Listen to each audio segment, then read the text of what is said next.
G'day guys, and welcome to the Purebred Reds Adelaide United Fan TV, here with my cousin Ilia Tsakiris, who would be very well known by a lot of people, the son of Tsakiris, one of the original Red Army founders. I'm your host, Elis Gelios, as always.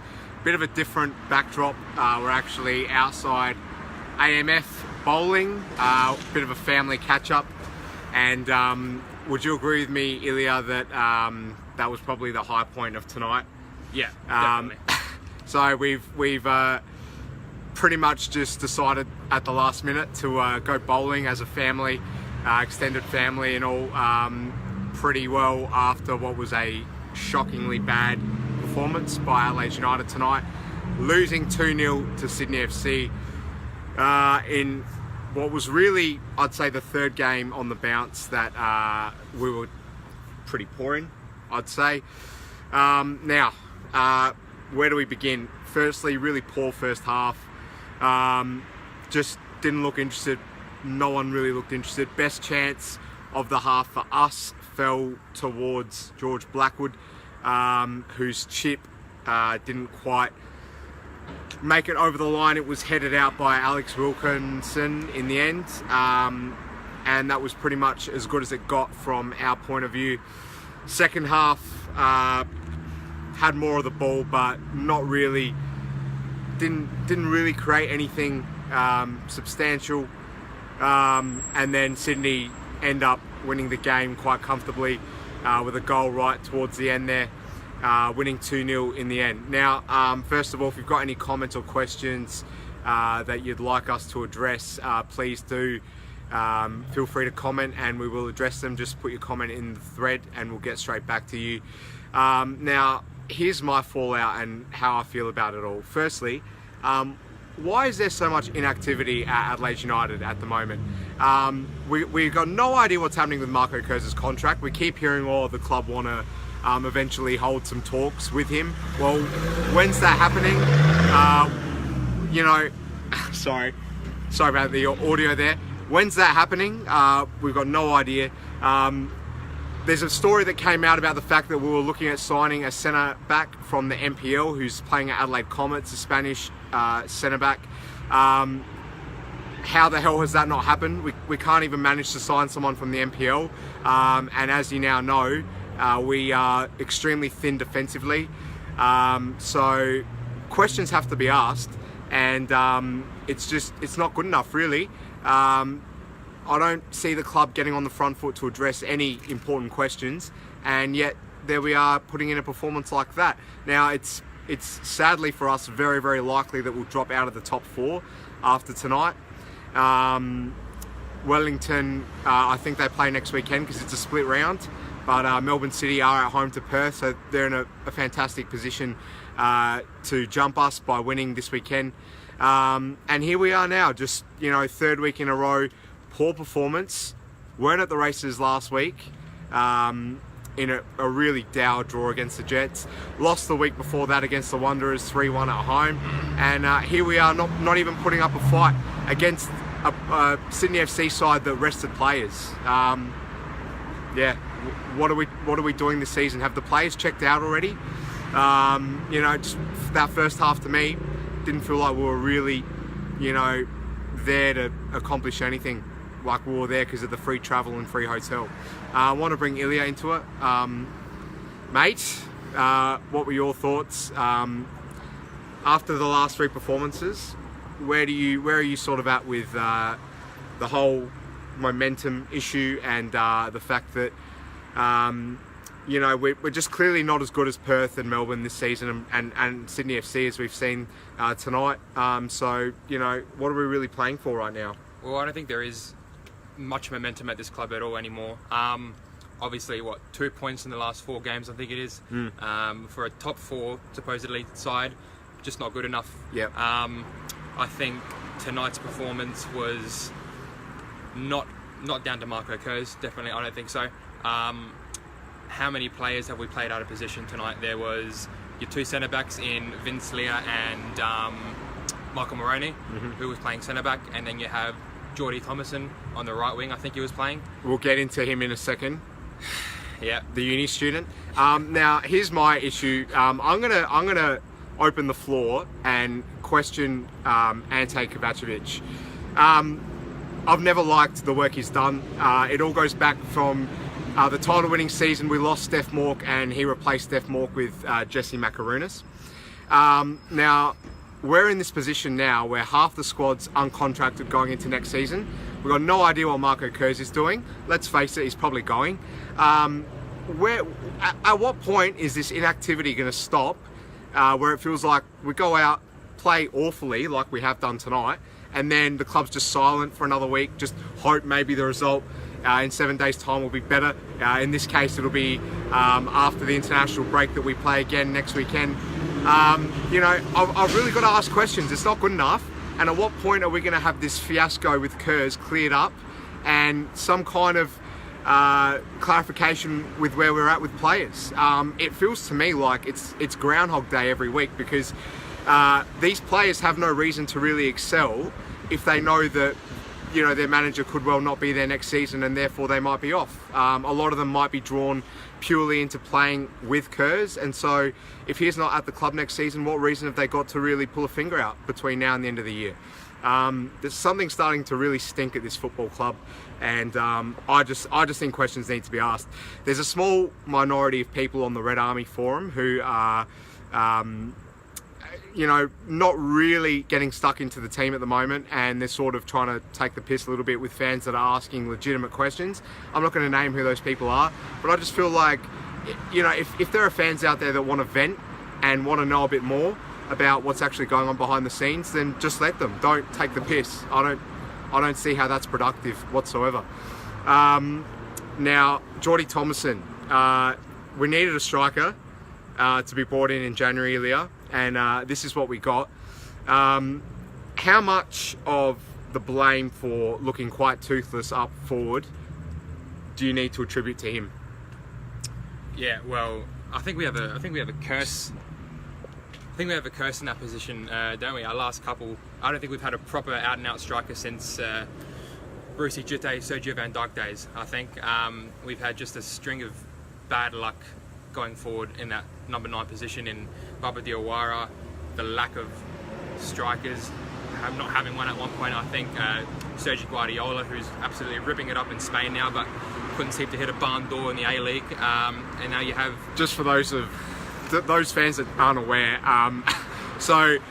Guardiola got bought for €5 million, if you can believe that. Anyway, it's pretty hard to believe, but as you were. Lost my train of thought. And now Geordie Thomason, who hasn't shown anything really. At a good age, 26, 27, only played a handful of games the last couple of seasons, looking at his Wikipedia page. But I think a lot of I wouldn't put the blame on him personally. If he's not a good player, he's not a good player. But I think the higher ups, the board, are the ones to blame for looking at YouTube and signing someone from that. I'm going to ask you this. It might sound a bit ridiculous, but Pierre van der Poel is the one that brought Geordie Thomason to the club. Kurz seems to be giving him plenty of opportunities. Is he sort of got his hands tied behind his back? Because why would you not persist with Blackwood, who is our player, younger, and will seemingly be at the club next season? And why instead would you sort of hinge all our hopes in a goal-scoring sense on this guy that's clearly just, not at the required level at the moment? That's a great question, and I wish I had the answer to that. Why wouldn't you? I honestly can't comprehend why we're sticking with Thomas. And fair enough, Blackwood played up front tonight. Thomason was on the right wing. Don't understand that. I think Amiento could have started in that position and probably done a job better than Thomason. He had a couple challenges to whip it in, and he just played around with it, I think. Just not A-League quality, I don't think. If he's not A-League quality, what is he? Yeah, I'm going to read out a few comments. So William Joseph Nimmo is having a bit of a crack at Vinny Leah. Seems to not like him. He goes, I am so fucking mad. Get rid of him, Vince Leah. fair enough. If that's your view there, Will. Marty Keogh says that was pathetic. We played better in the second half, but couldn't get the goals in. The formation didn't work. Yeah. What the hell was with playing Geordie Thomason as the inverted right winger? Yeah. Seriously, what the hell was with that? Yeah. Anyway, Evangelios says AL. Hurry up, it's your turn to bowl there. Sorry, we'll be back soon. Marty Keogh again, I thought Strain played well. Yeah, his end product's not really there a lot of the time, Marty, when it comes to getting forward.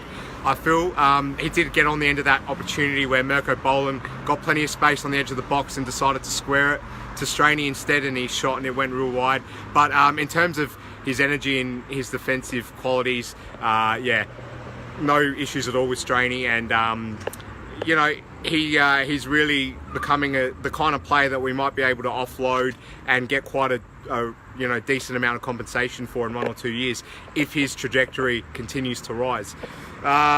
Marty also says Thomason is a waste of space like the rest of them. Marty clearly not happy after tonight. Who would be? Let's face it. Paris Humphrey says, haha, couldn't hit a barn door. Yeah, absolutely on the money, Paris. Ilia Tsakiris says, good chats, Ilia. Good on you, Nikki. Thanks for tuning in. Now, I want to ask you, Ilia, we're at home in 2 weeks' time. I think it's against Perth Glory. How do you see us going? Well, it's hard to say. I think in a big game, everyone knows it's a big game and they show up. So it's really hard. We're so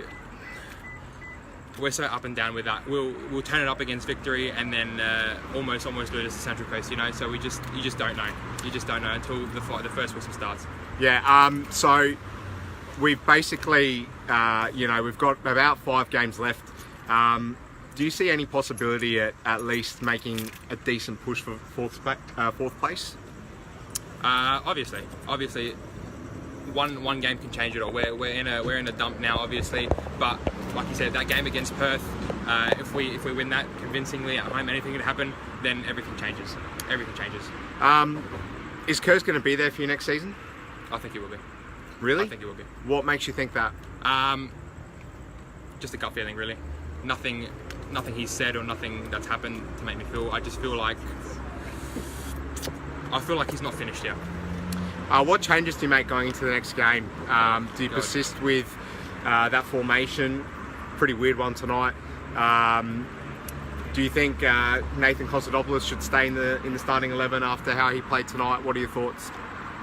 Well, I think if we get Els is out indefinitely, I think, isn't he? Yeah. I think if we get Jakobsen... So is Millie Uznic. So is Millie Uznic. I think if we get Jakobsen back, I think Jakobsen could slide into that centre-back role, and then Vinilia push up a bit higher, probably to replace Konstantopoulos. Other than that, I'd like to see Kale Almianto get a start over probably Geordie Thomason. Mm-hmm. Other than that, there's not much really can change, I don't think. Sure. Maybe... I don't think Izzo's had the best of seasons. Maybe even give Margush a game. You know, anything really. I just want to say this. You know, we've got new owners at this club. We don't know who they are because they don't want us to know who they are. For what reason, I'll never know. Sorry, someone's trying to take the piss in the car. Anyhow, I want to ask you this. So we've got new owners. They don't want us to know who they are, so they can be protected by being anonymous and I guess being able to do whatever they want to do, really. But if they want to be ambitious, what is there at the moment to be excited about? Because, like I said, we've got a number of players coming off contract. We don't know what our manager's going to be doing next season. Clearly, the signings that they brought in, bar Mirko Boland, who still hasn't really delivered in the sense that he spent so long being injured this season, they haven't made a great number of signings under their reign so far. At what point do we have to start getting a little bit worried? Because, we don't know who these guys are, and what reason do we have to believe that they're going to open their wallets next season? Yeah, well, you just don't know. If you're looking long term, there's really nothing to be excited about, I don't think. I look towards next season, the season after, I see dark days. That's me personally. But if you want to be positive, short term, you got finals to look forward to. Yep. Well, that's just about it from us, unless anyone's got any other contributions. Well, William Joseph Nimmo says, get rid of Michael Moroney. He's not happy. He wants us to get rid of the whole team. And Carol Strong says, hope so. Ha ha ha, dark days, she reckons. Probably agrees with you, Ilia. That's all from us. 2-0 loss tonight. Really disappointing. Don't really know where we go from here, to be honest. Playing Perth Glory next time out at home. They're flying at the moment.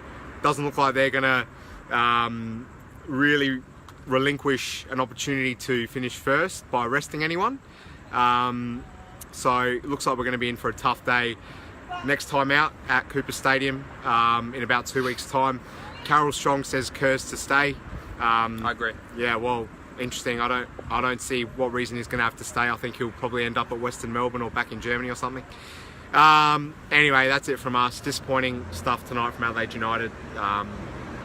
Yeah, I think it's right to be asking questions at this point in time, like everyone is. So let's just see what happens from here on end.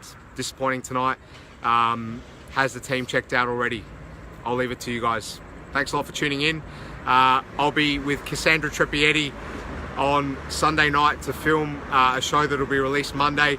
In conclusion with Cass, that's going to be our new results analysis show that we put out. So it'll take us to 3 shows a week, including the fan cams from now on. So there's that to look forward to, I guess, but not much else as an Adelaide United fan right now. Thanks for watching, guys. Have a great night. Try and enjoy your weekend after what was a pretty shambolic Friday night watching the Reds. All the best. See you guys later.